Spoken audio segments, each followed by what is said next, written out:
Good evening, Morristown. My name's Mayor Quinton Law, and this is day 7 of Mayorathon.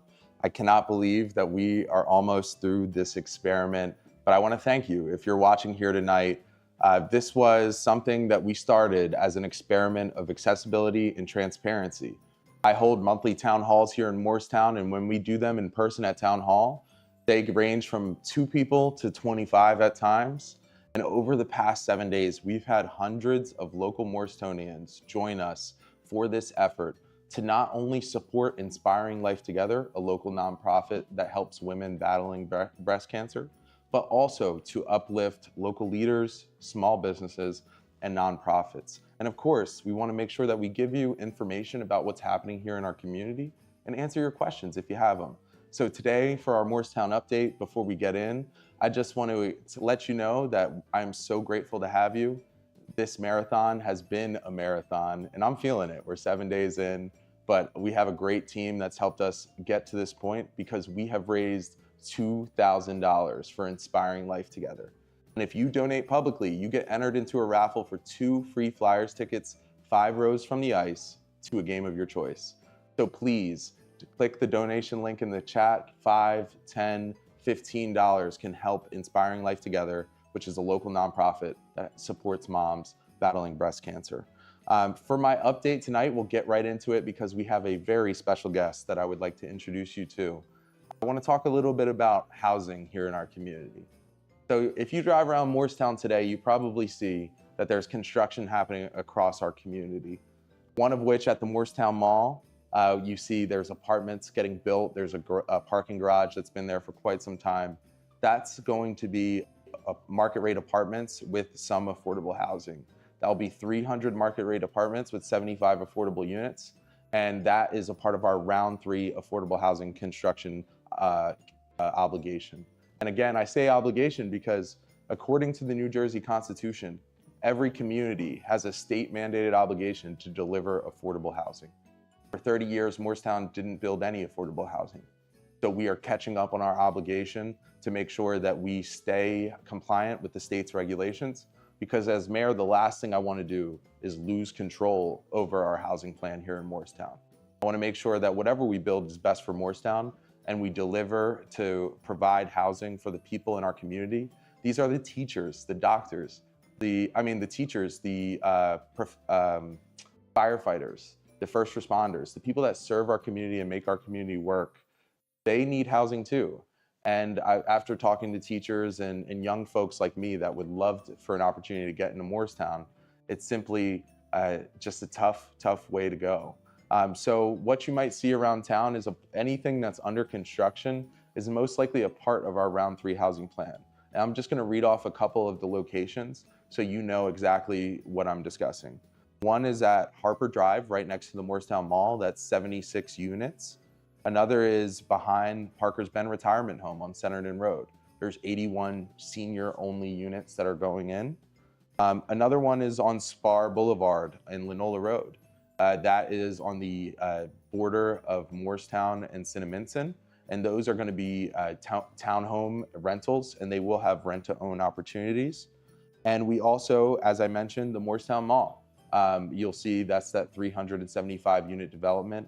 And then across the street from the Morristown Upper Elementary School, which is 150 units, 50% of those will be affordable.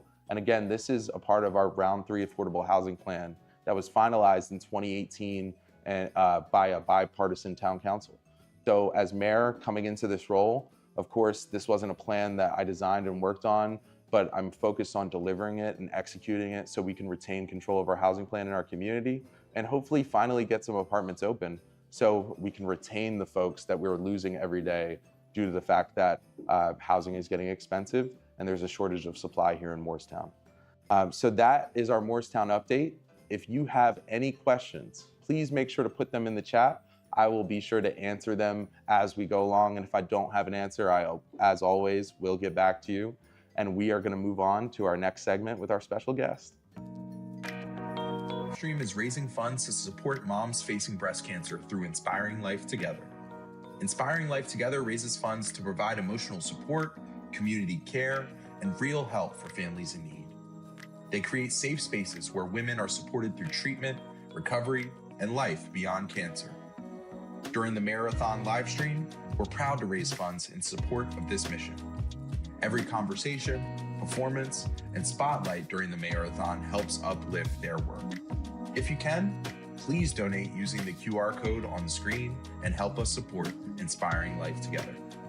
Thank you.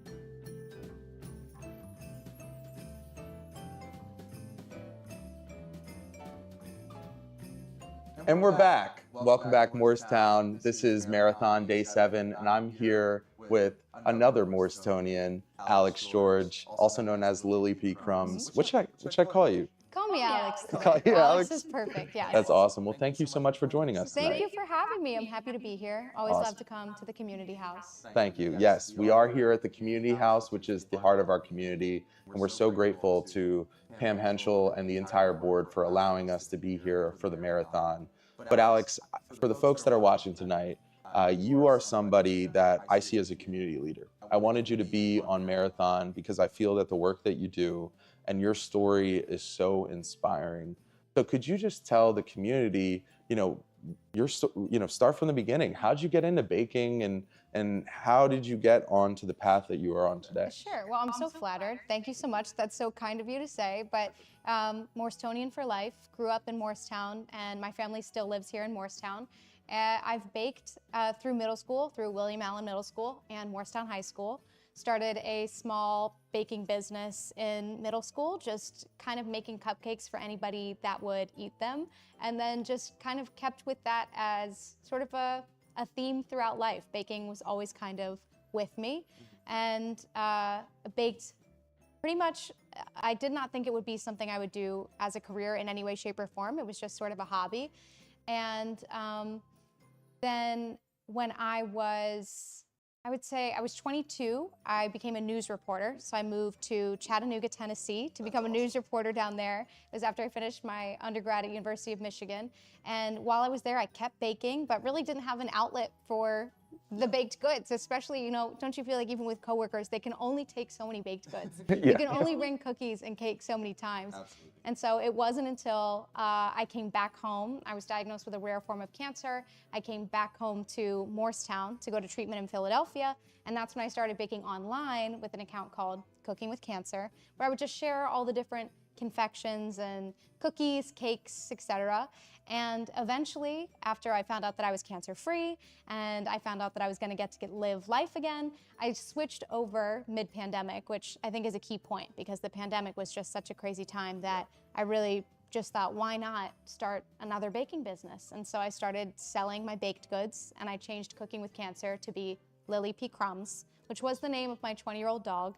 And I pretty much kept with it, kept posting content, and now posting content and making baked goods and sharing recipes on my blog is what I do. And so I just finished writing my first cookbook that will be out next year. Awesome. And that's pretty much the whole trajectory of how it happened. As you can imagine, there's a lot more in between, but that's the general way that we got here. So we make a lot of cookies, a lot of cakes, ice cream. And will the cookbook be print or online? Yes, it will be printed. The pre-orders go live in April of 2026. It's called In the Mood to Bake. And yes, I'm really excited about it. It will be in print, it will be in hardcover, so hopefully available everywhere. Should be at local Barnes & Nobles and things like that. Yeah, that's what I was going to say. Let me know if you want to do something at Barnes & Nobles or the Morristown Library. Authors do things there all the time, so happy to uplift your work anyway. Would love to, and Morristown Library was pivotal because I did a lot of research for my book at that library. I spent, in the past year, I was there a lot. Wow, They, that's awesome. the librarians definitely see me. Serpico is the director. She was Yes. watching a couple of the nights. So hopefully, Joan, you've heard that, but you are creating, informing and inspiring Morristonians. So thank you. So tell us a little bit about when you started the account Cooking with Cancer. How did baking become, it sounded like baking became somewhat of a form of therapy for you during that time. Oh, yeah. How did it become that form and a creative outlet during your recovery? I think that baking can be so cathartic. It can be stressful, it can be messy, but if you're really present and really enjoying what you're making, maybe you're looking forward to the end result, or maybe you're just having fun experimenting, it is such a good way to take your mind off of everything else. And at the time, it was truly that. It was something where I got really hooked on finding the best of something. I loved the idea of finding the best sugar cookie or pie crust or one specific baked good. I love to do little mini bake-offs and bake 5 or 6 recipes and compare them all because I had a lot of time when I was in treatment.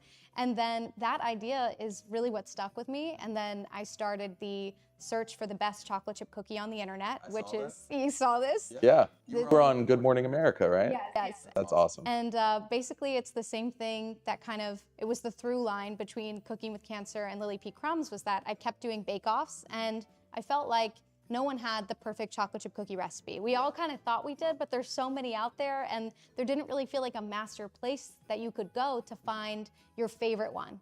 Because some people like different kinds of chocolate chip cookies. Do you like a soft one? I like a soft chocolate chip cookie, yeah. Yes, and there are some people who like crunchy ones. There are the people that like the big, thick, gooey ones, you know? I think the thin ones that are pretty crunchy are probably my least favorite, but I do prefer them soft, The soft-baked classic chocolate chip cookie. Yes. So which one was the best in your opinion? In my opinion, it's a recipe and it comes from Handle the Heat. It's a blogger. It's all linked on my food blog is a giant spreadsheet with all I think 78 recipes that I ranked with their attributes and a rating and some notes on them. Attributes did you look I'll at? tell you. So for, we rated on texture, we rated on overall effort, and I think the last metric was taste. I have to look at this spreadsheet because it's escaping my mind what the third one was, but there's notes as well. So maybe you're looking for soft baked, it would tell you if it was soft baked, and then it would have written notes on the texture and a rating. And then effort too, because sometimes you just want to make something really quick. You don't want to wait for 5 hours for cookie dough to chill or overnight. So it was just a fun way to kind of experiment. And like you said, I think the first question was, how did it become this place of catharsis? And it was because you can really lose yourself in the data of chocolate chip cookies. Yeah. And it's just so much fun. And how were people responding? I mean, your story is truly one of resilience. Like, how were people responding when you were putting out those recipes during your treatment? Did you hear from folks that were fighting their own battles as well? I will say only occasionally because the account did not get a lot of followers. At the time, it was the wonderful staff over at Pensy and friends and family. There weren't too many people tuning in, but it's the kind of thing that as I continue to share the story, now that the accounts are bigger and now that this is something that I do for work, yeah, it's always amazing if you get to chat with people and it resonates. Voice crack, not crying. No, there have been tears that have flown on Mayorathon, so you wouldn't have been the first. We'll see. Well, Yes, please. I always joke that I truly can choke on air. That's perfect. Awesome. Thank you, production team. Well, thank you, Alex, for sharing that story. And it sounds like when you started, you were in Chattanooga, Tennessee when this all happened. Well, I can't imagine what that was like going. Have you ever been to Tennessee before that? Yes, I did a couple Maymasters at Vanderbilt. So I was in Nashville, but Nashville and Chattanooga are different. They're both wonderful places. Chattanooga's just a lot smaller. And then in the news industry, it was just, I didn't know anybody. And you're working some crazy hour shifts, you know? You work a 3 a.m. shift in the news. Sometimes you work a 2 p.m. shift that gets off at 1 a.m. So definitely an interesting experience to go from Morristown to Michigan to Tennessee with nobody there, didn't know anybody. And how did Morristown as a community play a role in supporting your baking journey? I think the wonderful thing, I should say, about Morristown is that I started that small baking business in middle school, and there were still other people in Morristown who were supporting it. There would have been no customers of my first little baking business if there weren't other willing Morristonians who thought, I will buy those cupcakes. And I'm not sure they looked that glorious back then. Yeah. But it also, I think growing up here, one of the wonderful luxuries is that riding your bike around town, walking to places in town, and just getting to go and explore and eat. I think the Cubby Hole was in a smaller location back then, but they had pastries, and I think my love of food has always been informed by places I've been able to eat at and enjoy their food, and I think, you know, Morristown played a role in that. Yeah. And we are here raising money for Inspiring Life Together, which was founded on our night 2. We had its founder, Spring Williams, who's a Morristown teacher. And I understand she was actually your teacher. Yes, she was my, I believe, 8th grade science teacher. Yes, awesome. so very exciting to be able to be that. And I don't know if she is watching right now, but we were able to meet earlier this year at the gala. Yeah. And yeah, just really happy to be a part of that and raise some money for a wonderful cause. Absolutely. And she is fantastic, someone who is so, with so much courage, shared her journey and took those learning lessons and is now supporting other moms in South Jersey, but here in Morristown as well. Yes. So when we were thinking of what nonprofit were we going to support through this effort, Spring was right at the top of the list because the work that she's done has been magnificent. And I appreciate, I work at the American Cancer Society. Yes. I appreciate anyone that uplifts the efforts to support cancer nonprofits, research, and you are one of those people. So I thank you for being here to help. And I think Spring should be watching. She said, I'm here. She said, love you, Alex, and I'm so very proud of you. Wow, that's so kind. Thank you. It's taking everything to not say Miss Williams because it's such a teacher mindset in my brain. And I remember when we met, you said, please call me Spring. So I'm going to keep that mindset and just say thank you so much. And I'm so happy to be here. Well, I do the same thing because, you know, being our age, we run into people all the time. Like, I remember you when you were this young. Yes, and I'm like, hey, Mr. Johnson, like, please call me Randy, please, for God's sake. It's hard to shake with teachers just because they're so, you know, formative in so many ways and then stuck in your head in one way. But I'm just happy to be able to be a part of this and to help benefit Inspiring Life. That's awesome.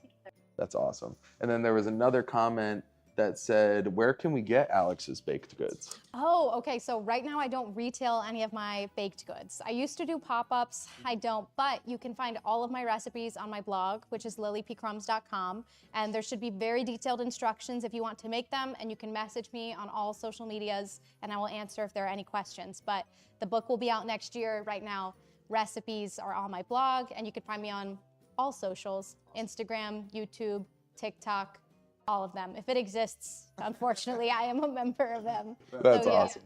And it says, someone said that Ralph sold Lily P. Crumbs treats. Yes, that's true. Yeah. I did used to, you know, I can't believe I forgot to mention that. Ralph's wonderful, Ralph's Deli on Main Street. Yeah, they're the best. And I did used to retail some baked goods over there. Yeah. I think that was 2022. I did Pop-Tarts and cookies there. Yes, I don't know how I left that out. I really forgot about that. But when I first started Lily P. Crumbs and doing pop-ups, I retailed at 2 locations, one in Philadelphia and one here in Morristown, which was Ralph's. That's awesome. Which was always great because it was just fun to be able to give food to people who say, I see the baked goods online, where can I eat it? And then we went to Ralph's. That's awesome. Yeah. And I think D. George 3238, so this might be This could be my mom, I think. Let's see it. She said, baking is science, so Miss Williams was a part of the journey to Lily P. Crumbs. Wow, Mom, that is so beautiful and very relevant. Yes, baking is science, so I can say that definitely that's a huge part of the trajectory. And it's a huge part of the Morristown story. I see so many times where teachers are investing above and beyond into students, and those students take those life lessons, which, you know, no shame to the curriculum's fantastic, but it's those like moments when those teachers go above and beyond and feel that, like, you show the student that they're seen, right? And for me, that was so instrumental to my progress. It wasn't until I was a senior in high school that a teacher said, hey, you should consider doing something playing sports. Yes. And once that teacher mentioned to me, it was in we were in a history class, I started to like look more into government, politics, and find like things I was passionate about. And that was a Morristown teacher showing their student, hey, there's things that you can do and you have those talents. So, you know, them really assessing you at the time, even as a young kid in school, and saying that I see this in you, you know, maybe you should see this value in yourself, which is so beautiful. Have you told that teacher since? Do they know? Yes. Okay, that's wonderful. Mrs. Rubin, you were an inspiration, and I know she was watching night one. I don't know if she's watching night, but I'll send her this, which is nice. So you've built a strong following. Back to the question. Sorry, we got sidetracked a little bit, folks. You've built a strong following by sharing not just recipes, but also stories.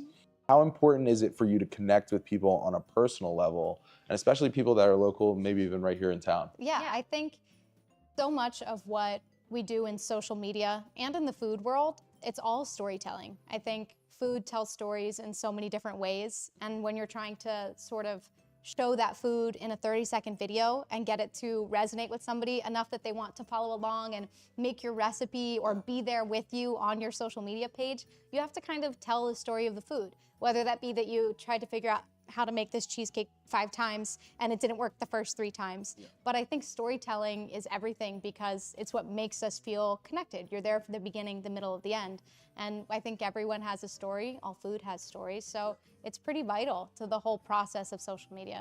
Absolutely. I'm the government relations director for American Cancer Society, and I always tell folks we could, put a big bill of facts about cancer in front of a legislator, and most of the time they'll take it, they'll read it, they'll digest it, but nothing really moves the needle like bringing in someone with a story that's connected to the policy that we're fighting for and putting a name and a face to the issue that we're talking about. And I've been in meetings with legislators where it's gone nowhere and we're pushing them. We know we're right on the facts. We have good facts, giving it to them.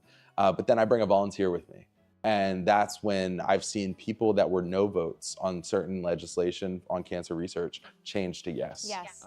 So I really appreciate you uplifting that in your work because I try to apply the same principles to mine. And sure, and I think that's probably, which I remember going back to Morristown High School, something we learned in our debate classes, which was just appealing to right ethos and then appealing to logic. So of course, I think that's always something important in those types of government relations. And then even more colloquially, just because it's fun. It's fun to hear a story about something. It's so much easier to pay attention to a story than it is to just the bullet points, for sure. Wow, that's a crazy callback to debate. That's Mr. Mooney. Was he teaching it when you were there? He's still teaching it right now. Yeah. So Mr. Mooney, thank you because you're laying the ethos, the pathos, and the logos, those fundamental lessons. So thank you so much.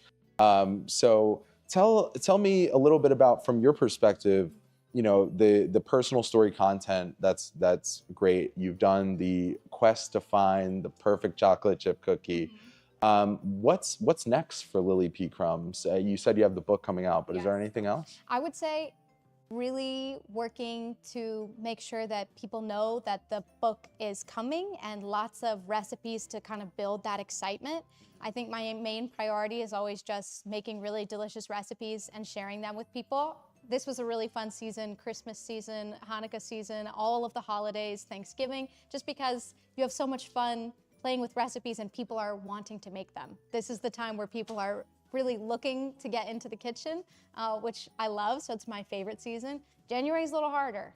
A lot of people don't want to be baking in January, but I'll still be baking in the hopes that people will be looking for something delicious. So really just baking up delicious things. Yeah, and one thing that I've noticed, because I tried to do my diligence before we got together, is there's a theme in your content, in my opinion, that's always just pretty positive. And in my experience, someone that has been through the things that you've been through, sometimes it can be tough to maintain that positivity. And even as creators, I know friends that are in that business, and it's not an easy thing to continuously create content. So with those challenges, and forgive me if I didn't ask, how many years cancer-free are you at this point? I'm about to hit, I think, 7. Yeah, wow, that's crazy. It's amazing. 7 years in February. Yeah, pretty awesome. So excited. Thank you. But how do you maintain that feeling of positivity that exudes from the content that you create? Well, that's so kind of you to say. That's so kind. I think that when you're making such a short form video, and I know that social media it is omnipresent. We can't really get away from social media. We use it for everything, it's needed. And if you're using it just as an entertainment source, or in my situation, as a sort of hybrid between an educational source in the hopes of helping people find out how to make delicious recipes and also entertainment, my hope is that it can be an enjoyable piece of entertainment, and you can't really be in a bad mood baking. I mean, you can mess up the baked good and be upset that it didn't turn out very well, but other than that, I think baking is so innately positive, because if you're sitting with a cookie or a cake, it's a joyful experience, and like things that look like this just look so beautiful and joyful, you know? So I think that the positivity inside the videos comes a little bit from what they get to be about, which is food, and then also just because I have such a passion and love for food that I hope that it comes across in the video. And you just want a 30-second video to be happy, you know? Who wants to, you don't want to watch something. The internet is a big place. So if I can have one little part in making a generally positive impression on a small corner of it, I'll take it. Absolutely. And for Morristown resident, we have 17 people watching. For someone who's never baked before but wants to try, you know, I don't bake myself. I would love to get better. I do cook, yeah, I do cook. And Tell me, can I ask? Yeah. What is the barrier between baking and cooking? Is it equipment? Is it timing? Is it intimidation? I think it's timing and just like ingredients. I feel like anytime I've tried to bake in my life, I've kind of messed up. I try to put too much into it because I'm like, oh, it needs more of this, and it really doesn't, and then it screws up the entire meal. Okay, that is fair. And the reason I feel like it's not even that crazy that you've had that problem is because cooks are so intuitive. You know, in cooking, you can add a little bit more of this, a little bit more of that. And in baking, if you're following a good recipe, you have to stick to the recipe. But I always say that if you know the rules of baking, you can break them. So if you bake for long enough, you will get the hang of baking intuition. But maybe I just need to send you some good starter recipes. Send me some starters because I think that would be helpful. I really, you know, I'll try anything. And my girlfriend and I, you met Haley. She, you know, she's a great cook, but we don't bake as much. So maybe that's something we can get into. I can send you guys some nice, maybe a simple chocolate chip cookie, and maybe one that doesn't take any special equipment. I can send you one that's just a no mixer. I want to try what you think is the best chocolate cookie recipe. That one doesn't actually need a mixer, but it does have a 48-hour chill period. 48? Why? I could tell you because when you're making a cookie, so many times you make the dough and you scoop it and you bake it in the oven and the cookie looks flat. The flour needs to hydrate. If you put water and flour together, even if you cook like a roux. You know, if you put flour and you put it with maybe it's chicken broth or you're making a roux in the bottom of the pan, it thickens up. You can use it to thicken sauces. But that same element is present in baking. Flour needs to hydrate. So when you mix a cookie and you have all those ingredients together, you have to let the dough rest so the flour can seep everything up, or else it doesn't really meld together, and then when it hits the oven, it'll just spread. Not all cookies need rest, but a lot do. So do you cook? Yes. And has that ever come into the content that you make, or is it just baking content? No, that is a great question. I think sometimes in cooking, or at least in eating savory food, it can really inform fun, creative ideas in baking. I just made these French onion soup biscuits, made a French onion soup compound butter. They were so good. And it was because I ate a really delicious French onion soup, and I just kept thinking, this is soup with bread. This could be in bread. We could make a biscuit that has caramelized onions and Gruyere and make something really flaky and wonderful. So yeah, I think that cooking and baking can be so intertwined, and all that food creativity is related, you know? That's awesome. Well, we do have some questions in the chat. It says, what's your favorite bakery in Philly? Do you have one? Okay. Hold on, I have to think about this because there's so many, and there's so many more that are popping up. I like the pastries at Machine Shop if you're looking for like a croissant or something that's flaky or laminated. Machine Shop? Machine Shop. And where in the city is that? It's in Bach Bar, so it's in Passyunk, and it's on the first floor of Bach Bar. You'll find it there. Okay, I know exactly what you're You know talking where about. it is? Yes. That's a great bakery, and then I do really like the baked goods at Kafar. Okay, yeah, Kafar is really good. Great baked goods. And they have great breakfast sandwiches. There's always so many wonderful pop-ups of new bakers and bakeries in Philly that maybe they don't have a freestanding store yet, but they're just doing pop-ups to kind of gauge the audience, and I always love walking into those and finding some. So I would say I don't have a really great answer. Those are just two. And I'm probably gonna look back on this and think I forgot to mention some ones that I like, but do like those. So someone asked, when do you start your cookie boxes? I already did. Okay. The cookie boxes already started. Or do you, I guess if they're asking, when do you start them, like how long does the period take? It takes at least 5 days of preparation, and some doughs get chilled and then pulled right before baking. And for general context, every year I make a lot of cookie boxes and I give them away to friends and family. I've been doing this for at least 7 or 8 years. Wow. And it's a lot of baking, usually anywhere between 8 to 10 recipes per box. And the planning, as you can imagine, is kind of tough because you need to make sure every cookie stays as fresh as possible. So start quite a few days ahead of time, make some doughs, put some in the freezer, get some fresh. It's a whole process. And that's just for friends and family, or do people can people order them? I don't sell them. Maybe one day. Maybe one day. But yeah, right now they just give them away to friends and family, and yeah, that's pretty And much it. and it seems like sweet treats are your specialty, but do you do savory treats at all?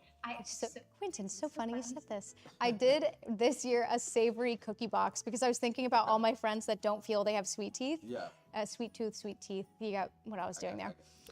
Which is basically, I did some homemade Cheez-Its. I did kind of like almost a croissant sort of, but it was pesto. So we just did a lot of savory flavors. There was like a spicy chili crisp brittle. So we did some savory things in a box. And I love to make savory things. Yeah. Yeah. Well, I think your dad said you never mentioned how your pop is an inspiration. Wow, that's such a good point from an anonymous commenter. My dad is a wonderful inspiration. He's a great taste tester, and he actually is very good at feedback on my baked goods too. Because sometimes I'll need very specific, especially writing a cookbook. We can't settle for just okay. So everyone in my family has to get really used to me pressing them. They say it's good. I say, no, tell me about it. I need to know more. But need to know all details, like what people, how they felt. So is that where you get to those things that you mentioned on your cookie list, like taste, texture, all that kind of thing? Oh yeah, that process is, the cookbook process, definitely very arduous. 75 recipes completely developed by yourself. And so yes, it's a lot of making things 4, 5, 6, 7, 8 times, and it'll take a lot of turns. Sometimes you have an idea to put, maybe you want to make a French onion biscuit, like I said, and maybe you try it and it doesn't work, and then next thing you know, it's a pesto biscuit. But it's really just going with the flow and figuring out how to develop a recipe. So yes, all of those things, very important.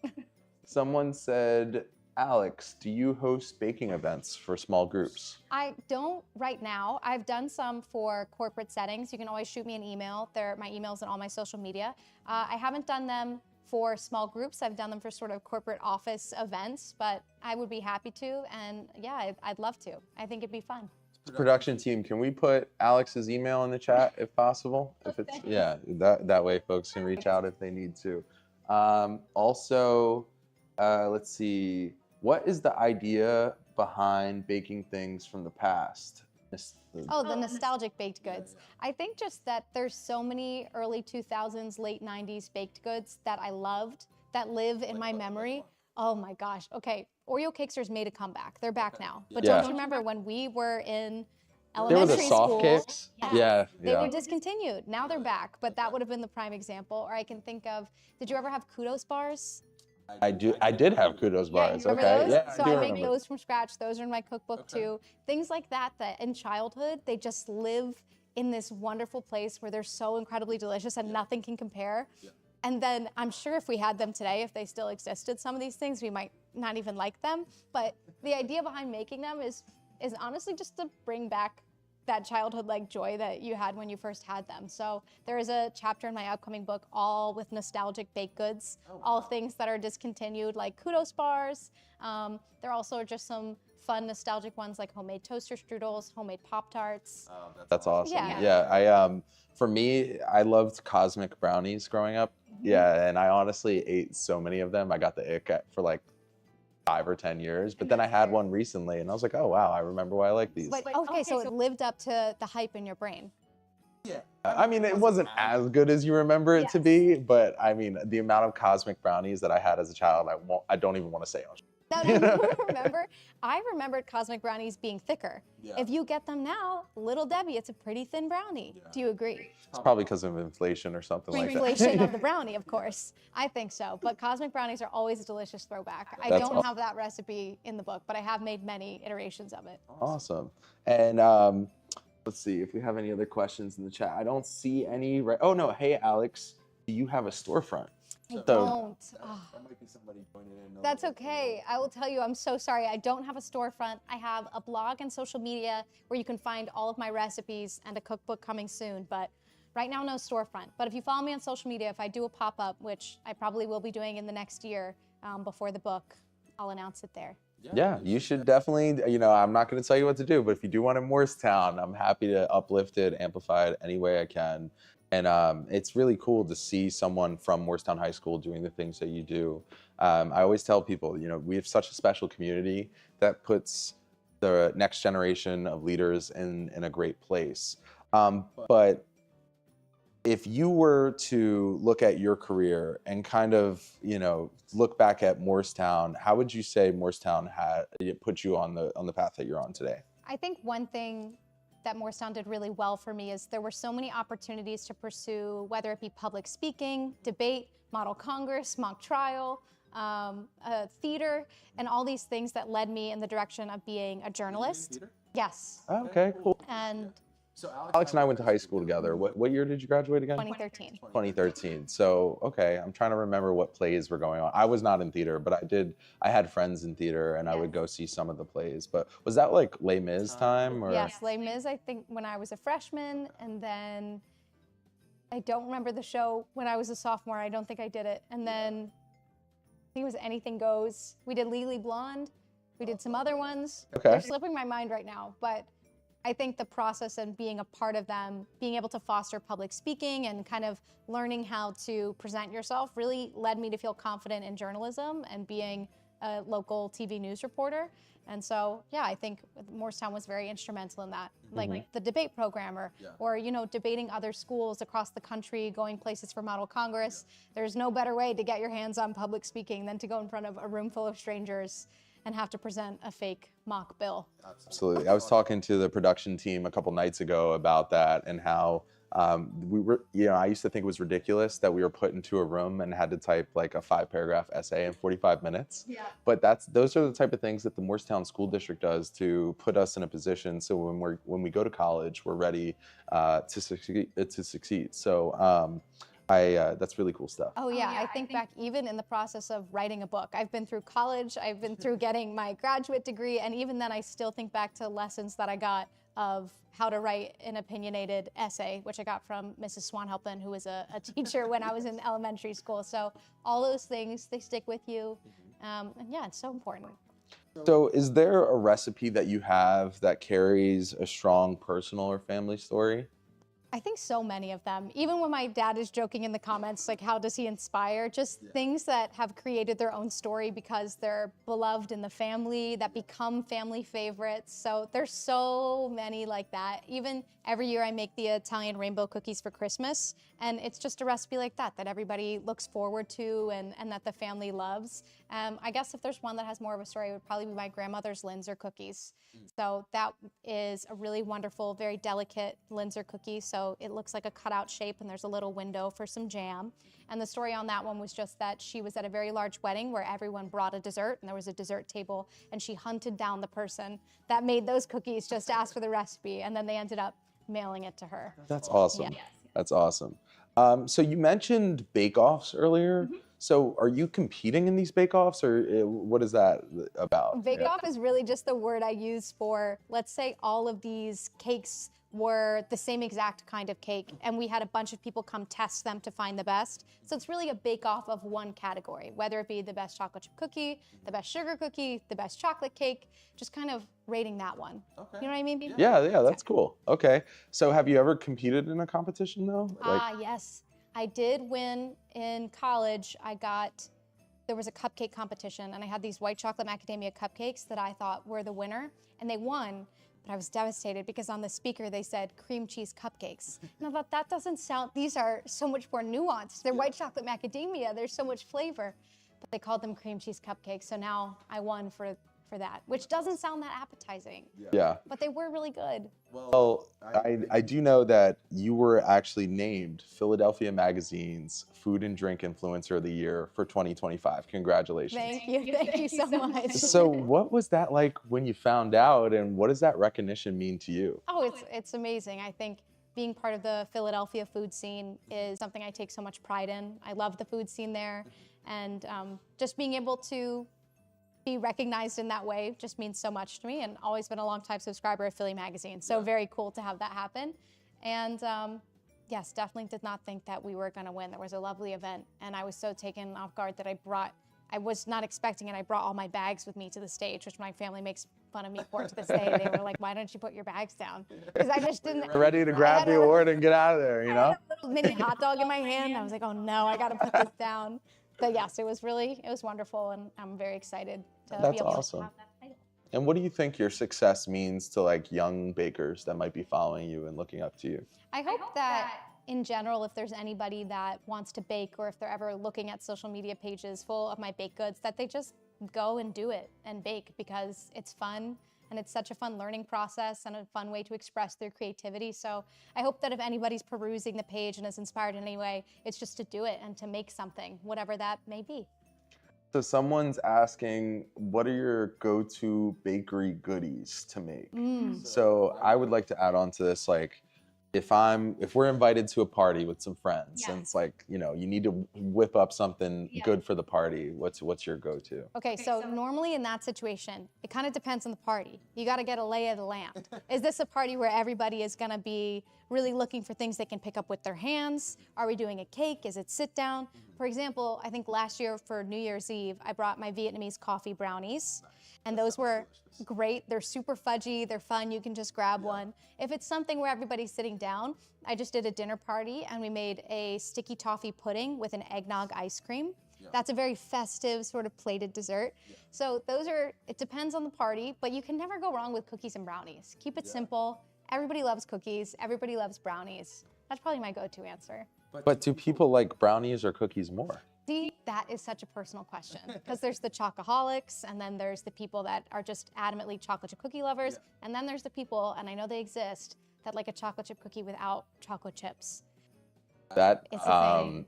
I'm no comment on those people. It's such a thing How's that's it a chocolate chip cookie if it has no chocolate chips? called chipless, and you can even buy them at the store now. You can buy a Tate's chocolate chip cookie called chipless. Chipless, because they don't like the crunch of the chip. Listen, I'm not one of those people. I'll eat any cookie, but you'll never find me requesting it without the chocolate. However, they do exist. So can I be honest with you? My favorite cookie is a snickerdoodle.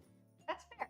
Is that crazy? No, but here's why that's not that crazy. It's not that different from a chocolate chip cookie with no chocolate. Well, it's different in the sense that In the chipless category? you're almost at chipless, because a snickerdoodle is just all white sugar, no brown sugar.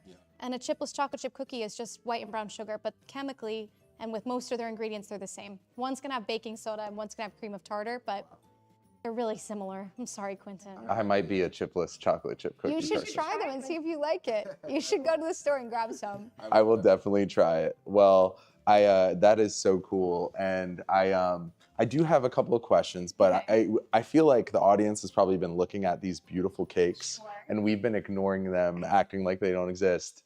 But they're here today from Paris Baguette. Yes. Are you familiar with Paris Baguette? I know there is one, or at least I think two in Philadelphia, but none in Jersey or none in South Jersey. The first one in South Jersey. Okay. So we are incredibly proud that Paris Baguette chose Morristown because they recognized our growing food scene. And especially when it comes to baked goods, I'm sure you see on our main street, we have a ton of cafes and, and baked good shops now. So they've opened about a month ago or 2 months ago. And their owner, David and Amy, they dropped off some cakes for us to try. They are beautiful. I love the holiday decor. Absolutely. And they have just been so excited to open up in Morristown. It's been incredibly successful. Even when I went to go pick up the cakes today, I had to wait in like a 15-minute line to get these cakes. That's good. Yeah, we're so excited because as mayor, you know, Morristown is on our main street at our mall. Like our mall needs more foot traffic. Main Street, I'd say the same thing. So I'm looking to bring in businesses that are different, but also the first of their kind. Like the fact that Paris Baguette is the first in South Jersey and it's here in Morristown, I see that as a plus. The fact that the owners, they live in New Jersey, I see that as a plus. Because sometimes you get these businesses and they have no connection to the state. And if anything were to go wrong, you know, they're like, oh, it's just one of my franchises in Morristown. There's no emotional connection to it. And David and his wife, Amy, have been so connected to the community and they want to support any way they can. So when I told them about the marathon and this cause, they said, oh, we absolutely want to support and have some cakes for you to try. So I was hoping maybe we could try one tonight on stream. Absolutely. And then I have a question for you. When you say that, what are kind of businesses that you hope will come here? Is there anything, or are you just open and you never know where it's going to go? Is there anything that you're hoping really ends up here in Morristown? Yeah, so one thing I would love to bring a grocery store back to town. You remember the Acme right off Main Street? And there was one point in time on Camden Avenue when we had a grocery store in that like retro fitness shopping center. Wasn't it? It wasn't, I don't know if it was an Acme. It was like an old-timey store. So ideally, I would love to get a grocery store in that location. We actually expanded where liquor licenses are allowed in town to include that location and Main Street for distribution licenses. So if someone's listening, there's two different types of liquor licenses. There's a retail and then a consumption. Consumption's like a bar, restaurant. Retail is you're selling bottles of wine or spirits in the store. We didn't think a liquor store was what we wanted in town, but we wanted something like a DeBruno Brothers or like a Trader Joe's wine and beer, or a Whole Foods market that sells spirits, wine, and beer. So for me, one of my goals is to bring a grocery store back to Morristown, either in that shopping center or at the Rite Aid that's currently vacant now. I would love to see that, and we're working with Whole Foods and Trader Joe's to hopefully make that happen. But the liquor license makes it like a little bit more of an attractive opportunity. Sure. And then the other thing that I would like to see long-term is we have a fantastic breakfast and lunch scene here in Morristown. Yes, especially on Main Street. Especially on Main. I mean, you go any French press, Cubby Hole, Zena's, they're usually packed in the morning. Where we struggle, and I'll be honest, is in the nighttime. It's that nightlife, you know, the first date spot, the place you go after a big event. Mom and dad just want a night out and a good meal and maybe a cocktail on Main Street. What I'm finding is that families in Morristown are going to Collingswood, Haddonfield, Philadelphia for that nightlife experience, that nice dinner. That's why we're so excited about Taco Yoti that just opened, because on the weekends they're staying open until 10 o'clock. So we're trying to build that life so residents don't have to leave Morristown for that night experience. And, you know, it's not about making it like a center city Philadelphia where it's, it's loud until 3 o'clock in the morning, but it's about supporting the businesses in the commercial district. Right now we need more foot traffic, and I think a grocery store in both of those districts, but a restaurant on Main Street long-term, I believe would be a fantastic thing. I love food, so I love hearing any idea of bringing more food to Morristown. Always sounds good to me. I mean, if you go, walk on Haddonfield, walk in Collingswood, you can pop in a store, grab a gift, then you have a nice restaurant. That's what we're working towards. And for a very long time, I feel like in this community, we didn't want to say we were competing with them, but the reality is we are competing with them. And I love the mayor of Haddonfield. I love the mayor of Collingswood. But we have a Main Street too. And as mayor of Morristown, it's my job to make it the best it can be. So I'm trying to do that for not just Main Street, but even in Lenola on Camden Avenue, because we see that as another up and coming commercial district. And then also at the mall, which we know when we were kids, the mall was definitely a little bit more fun than it is now. So we had a skate park in there. Yeah. But did you know there's an amusement park coming to the mall? I did not know that. Yeah. Where in the mall what kind of amusement park? It would be, so it's in the old Lord and Taylor. So it's going to be in the department store. Okay. And it's going to be called Parkies. Okay. And it has an indoor go-kart track, multi-levels. They will have a liquor license. So it'll be like an adult, like Dave and Buster's kind of thing. Dave and Buster's, okay. Perfect. Yeah, I'd say a better Dave and Buster's. Okay. And so that's coming. Construction's supposed to be done by the end of next year, okay. But they also want to have a concept for a rooftop space as well. Cool. So they plan to do a music venue and like a boardwalk kind of thing where you can play games and win prizes. So it'll have that, like 18 holes, mini putt, axe throwing, all that kind of stuff. Very So cool. yeah, so we're trying to open that by the end of next year, but they own that property and construction has started. So Wow, they're a rocking lot and of rolling. things on the horizon. Things on the horizon we're really excited Busy. about. Yes, Yes. But enough about Morristown. Okay. I want to ask you, as we get into next year, there's folks watching. We have 17 people still watching with us after almost 50 minutes, so thank you. What are some, people are thinking about their New Year's resolutions. Do you have any words of wisdom for folks that might be watching tonight and something that they can leave with as they get ready for their new year? We were talking about this before, and I was thinking, and I think there's so many directions I could sort of wax poetic and think I had something really serious to say, but I think my biggest advice is not that serious, which is I hope that you make really delicious things and yeah, get in the kitchen and experiment and just make really wonderful, creative baked goods. That's my wish, not really advice, but that's my hope for everyone's New Year is that you get to cook and you get to make really delicious food. Yes, and I think that that's perfect because in this conversation, anybody that's watching, I feel like can see that through the work you're doing baking, you can create positivity and unity and bring folks together over a nice piece of cake or pastry. So thank you. My last question for you is: you've inspired a lot of people with your story and your career. Can you tell us a little bit about what makes you most excited about the future of our community here in Morristown? Well, truly, even hearing you speak about it, I think what's really nice is having the transparency to be able to sit down with the mayor and ask, what's new? What's on the horizon? What's going on? I think that makes me really excited. Always love to see that and just know that there is somebody who we didn't even have a prior relationship where I can just say, what is going on? I'm curious about what's happening in Morristown and you're here to answer it. So I find that really exciting. And then also you mentioned the new restaurant on Main Street and I find that really exciting. I find Paris Baguette. I think more food in Morristown I always find very exciting. So I'm always excited about Morristown. I think it's a wonderful town. I always tell people it was such a blessing and a privilege to grow up here. There's so much history here, and I'm always so proud of it. And yeah, one of my favorite things is just looking at some of the historical buildings in Morristown and experiencing what it feels like to be here. So I think I'm just looking forward to just seeing how it grows. That's awesome. Well, thank you so much. Do you want to try some cake? Yeah. Awesome. So we're going to give it to our production team to slice a piece.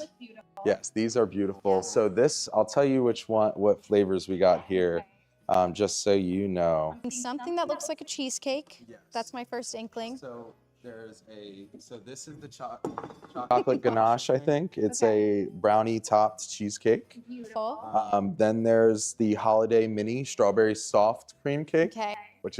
that is so To fantastic. camera if they can see it. Yes. Thank you, David and Amy from Paris Baguette. This is beautiful. Thank you, David and Amy. And then, Decorated beautifully. yeah, they do such a good job, and they make them in-house and everything, and they're fresh every morning. They're fantastic. I must say, this is my favorite. You're gonna tell me. This is your favorite? Cute. Oh, look at this. It's So a, cute. it is a penguin pond chocolate cake. Come on. Yes, so you got to take home a couple slices for your family. Of course. They're probably Absolutely. sick of baked goods, but I can get them to try these because Awesome. they look so cute. And then what we're going to be trying is a holiday chocolate French roll cake. Perfect. So we'll try a slice of that. Okay. And then are you okay if I tell the community a little bit about what we've done and what to expect for tomorrow? Oh my gosh. Go, yeah, whatever you need to do. You're giving me cake. I'm entertained.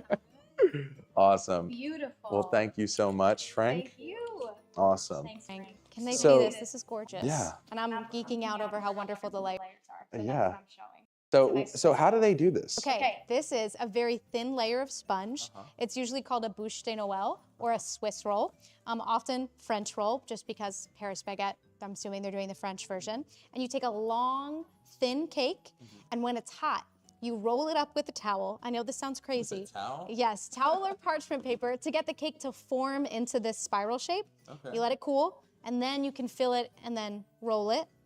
And that's it. So imagine a long, thin cake that's very malleable. It can move, whereas thicker cakes, they would break in half. A nice sponge cake, you can roll it. Wow, and that's how you get this The spiral. And it's supposed to look like wood, the bûche de Noël. It's a Yule log. And so it was a tradition that started across Europe, and it was basically to mark the winter solstice. People would put a Yule log in the hearths that they had, and it was for good luck, to ward away evil spirits. And so it's a symbol, the bûche de Noël, of good luck. Okay, well, we are going into New Year with good luck here on Mayorathon. We love it. So I just want to thank everyone that's watched with us here tonight. Thank you, Alex, for joining us. This was a fantastic conversation. We have been here for 7 days, every night for 1 hour, and I've had multiple members of our community join us.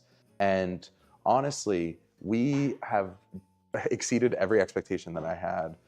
We wanted to raise $500 when we first started this effort.